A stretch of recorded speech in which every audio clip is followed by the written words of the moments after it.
पर्यटनाचा विकास करा, रिफायनरी नको, सत्यजित चव्हाण। नमस्कार, मी रेणुका नाडकर आणि आपण पाहताय कोकण व्हिजन। कोकणातील राजापूर तालुक्यात बारसू येथील प्रस्तावित रिफायनरीला मोठ्या प्रमाणात विरोध केला जात आहे।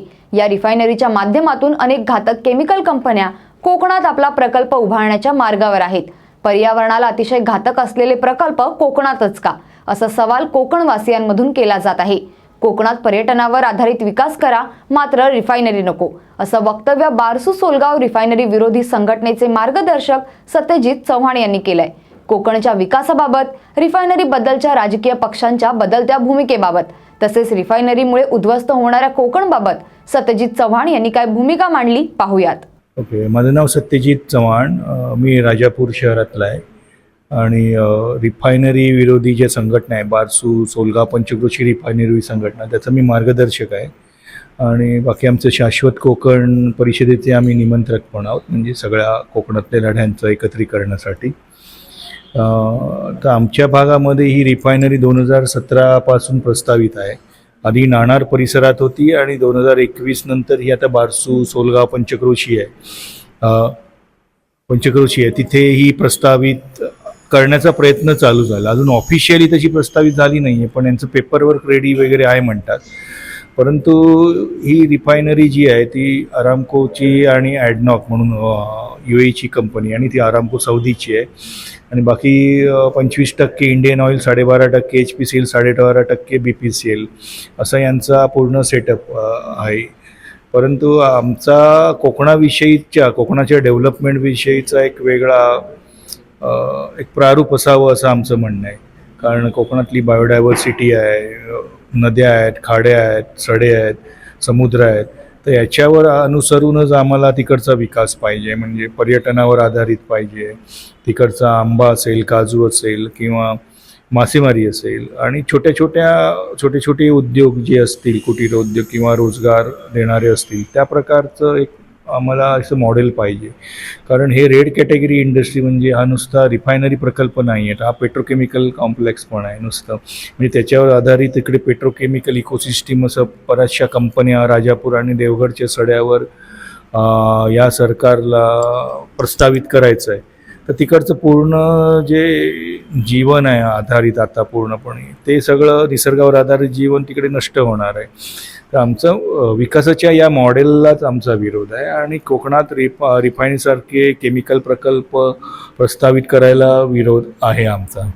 मग तिथली जी काही कातळ शिल्प आहेत त्याबद्दल तुमचं काय मत आहे, कारण की ती सुद्धा कुठेतरी संपुष्टात येणार आहे? पहिलं म्हणजे क्लिअर असं आहे की तिकडे कातळ शिल्प नसती तरी आम्ही रिफायनरीला विरोधच केला असता। रिफायनरी जिथे प्रस्तावित करायचा प्रयत्न करतायत, धोपेश्वर, बारसू, गोवळच्या सड्यावर ही 200हून अधिक कातळ शिल्प आहेत।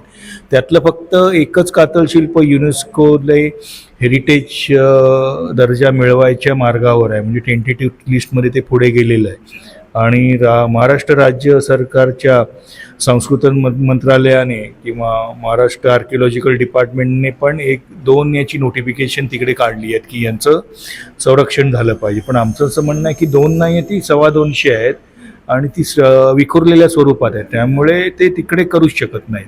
दुसरी गोष्ट म्हणजे किनारपट्टीला जे बंदर आणि क्रूड ऑइल टर्मिनल असं म्हणतात आहेत, तर तोही किनारा इकोसेन्सिटिव्ह आहे, संवेदनशील आहे, आणि त्याची सरकारनेच रिपोर्ट करून घेतलेत। MOE मिनिस्टर ऑफ एन्व्हायरमेंट फॉरेस्टने त्याचे म्हणजे त्याला अप्रुव्हल आहे त्यांचं, की म्हणजे इकडे इकोसेन्सिटिव्ह हा किनारा आहे।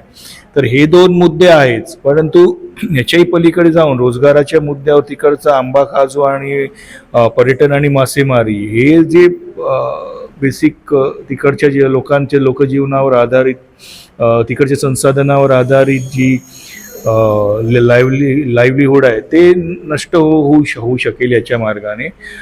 कारण हा जो प्रकल्प आहे तो एक 60 MTPAचा आहे, आता ते कमी करतातच म्हणतात आहेत, पण हळूहळू ते एक्सपान्शन करतच जाणार। एकदा कुठली रिफायनरी आता बसली आहे अख्ख्या देशात बघितली, अख्ख्या जगात बसली की ते आधी एका कॅपॅसिटीची बसते, मग दुसरं अजून 10-15 वर्षांनी ते एक्सपान्शन करत जातात, आणि परत पूर्ण केमिकल झोन आम्ही बघितलेले आहेत, म्हणजे आता दहेजचा आहे, जामनगरचा आहे किंवा माहुलचा आहे वगैरे। तर अशी पोझिशन आता सध्या तरी राजापूर आणि देवगड आणि अख्ख्या कोकणातच आम्हाला कुठे नको आहे, म्हणून ते आम्हाला तो प्रकल्पच नको आहे. म्हणजे कातल शिल्प आहे हा ॲडेड ॲडव्हान्टेज आहे. आम्ही त्याचं संरक्षण करा, संवर्धन करा आणि त्याच्यावर काही आधारित पर्यटन निर्माण करता येईल आणि त्याचा रोजगार स्थानिकांना मिळेल याचा प्रयत्न करण्यासाठी प्रयत्नशील आहोत. आणि कोर्टातही आम्ही याचिका केली आहे की याला कातल शिल्पाला संरक्षण मिळावं म्हणून. जूनमध्ये यांनी सर्वे करायचा प्रयत्न केला 22ला. त्यावेळी 3 वेळा ते आले होते विदाऊट परमिशन आणि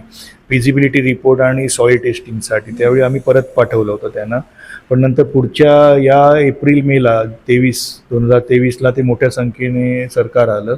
आम्ही RTIमध्ये माहिती मिळवली होती, त्यांच्याकडे कुठली परमिशन नव्हती किंवा कसल्याही प्रशासनाकडे तहसीलदार कार्यालयापासून MIDC पासून कसल्याही त्यांच्याकडे परमिशन याच्यासाठी नव्हत्या सर्वेक्षण करण्यात. आणि 4-5 हजार पोलीस आले होते आणि आमची 3-4 हजार ग्रामस्थ जवळजवळ 24 एप्रिल ते 5 मेपर्यंत मोठा लढा तिकडे सुरू राहिला होता.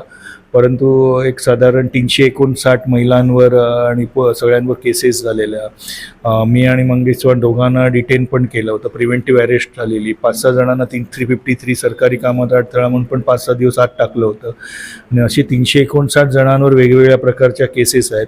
आम्ही जे पुढाकार करतोय 6 जणांवर तडीपारीची प्रक्रिया आता चालू आहे. अजून तो निर्णय झाला आहे पण काय ओपन केलेलं नाही आहे. तर अशा प्रकारे दडपशाही पूर्ण सरकारने, म्हणजे त्यावेळी उदय सामंत पालकमंत्री असतील, गृहमंत्री फडणवीस असतील, या सगळ्यांनी मिळून जबरदस्तीने हा प्रकार सगळा केलेला आहे. तर तरी पण आमचा लढा आता पुढे चालू आहेच आणि तो पुढे चालू राहील. अजूनही त्यांनी, आणि जमिनीचा एक मुद्दा आहे, म्हणजे इकडे रिफायनरी येण्याच्या आधीपासूनच जमिनी इन्व्हेस्टरनी घ्यायला सुरुवात केली होती. तर तो एक मुद्दा आहे. त्यात म्हणजे शासकीय अधिकारी आहेत. आत्ताचे MSRDCचे चीफ आहेत अनिल कुमार गायकवाड, त्यांनीही बारसूमध्ये जमीन घेतली आहे. बरेचसे बाकीचे IPS आणि IAS ऑफिसरही आहेत. स्थानिक MSABचे पण आहेत काही असे. तर GST कमिशनर या लोकांनी पण सगळ्यांनी तिकडे जमिनी घेऊन ठेवलेल्या आहेत आणि मोठं लँडस्कॅम आहे. ॲक्च्युली तिकडे आमच्या मते आत्ता तरी काढले 2000 एकर जमीन गेली होती आणि 2000 एकर जमिनी जाण्यासाठी साधारण 100 कोटी ऑफिशियल प्राईज होती. पण त्यांना आता 25-40 लाख पाहिजे आहेत त्याचे पर एकरी. म्हणजे 800 ते 1000 कोटी त्यांना पाहिजे आहेत. म्हणजे जवळजवळ 900 कोटीचं व्हाईट मनी करून घ्यायचा हा मोठा स्कॅम पण आहे, असं पण आहे.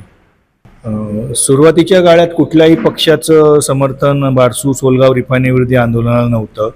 कारण त्यावेळी उद्धव ठाकरे जे मुख्यमंत्री होते त्यांनी स्वतः पत्र दिलं होतं की इथे आम्ही रिफायनरीला, मोदींना लिहिलं होतं रिफायनरीसाठी जागा उपलब्ध करून देतो. पण पुढे आमचा लढा बघून किंवा गेल्या वेळी सगळी 4-5 हजार महिला आणि पुरुष वरती आलेले बघून त्यांनी तो स्टँड घेतला की आम्ही लोकांसोबत आहोत. त्यामुळे, आणि पूर्वी काँग्रेस असेल किंवा राष्ट्रवादी असेल सगळे विरोधात होते नाणारच्या वेळी. परंतु बारसूमध्ये असं काय झालं की सगळेजण समर्थनार्थ झाले. राज ठाकरेंनी ही आधी नाणारच्या विरोधात भूमिका घेतली होती, पण नंतर ती रिफायनरी पाहिजे म्हणून त्यांनी अशी भूमिका घेतली होती.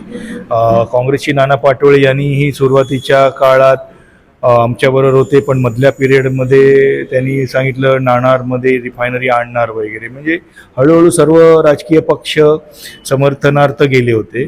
परंतु आता परत महाविकास आघाडीने आता रिफायनरीचा मुद्दा त्यांच्या अजेंड्यात, म्हणजे शिवसेना पक्षाने, उद्धव बाळासाहेब ठाकरे गटाने शिवसेना पक्षामध्ये जाहीरनाम्यामध्ये तो मुद्दा घेतला होता. आणि म्हणून मग आम्ही यावेळी विनायक राऊत जे त्यांचे उमेदवार होते त्यांना पाठिंबा दिला होता. मग त्यांना वोटिंग तसं झालं होतं. परंतु आमचं त्यांच्याकडून अजून मोठ्या म्हणजे स्थानिक लढ्याबरोबर त्यांनी उतरावं, विधानसभेत आवाज उठवावा किंवा संसदेत आवाज उठवावा, या अपेक्षा मात्र आमच्या पूर्ण होत नाही आहे. ते म्हणजे असं वाटतं की आम्ही स्थानिकांबरोबर असं आहे. आम्हाला धोरणात्मक निर्णयात हा निर्णय पाहिजे की कोकणात ट्रेड कॅटेगरी प्रकल्प नको आणि कोकणाचं विकासाचं मॉडेल वेगळं असावं. कारण शेवटी निर्णय करते आणि धोरण करणारे आणि राबवणारे ते आहेत. आम्ही फक्त थांबवू शकतो इकडचं काय आहे ते प्रकल्प वगैरे, पण त्यांच्याकडून एक धोरणात्मक निर्णयाची आम्हाला अपेक्षा आहे. रिफायनरीच्या माध्यमातून एका प्रकारे काळ्या पैशांचं पांढऱ्या पैशात रूपांतर करण्यासाठी रिफायनरीचा घाट घातल्याचं वक्तव्य सत्यजित चव्हाण यांनी केलंय. बारसूतील प्रस्तावित रिफायनरीबाबत तुम्हाला काय वाटतं? कमेंटद्वारे नक्की कळवा आणि अशाच विविध विषयांवरील सविस्तर तपशील जाणून घेण्यासाठी कोकण व्हिजनला सबस्क्राईब करा आणि बेल बटन दाबा. धन्यवाद.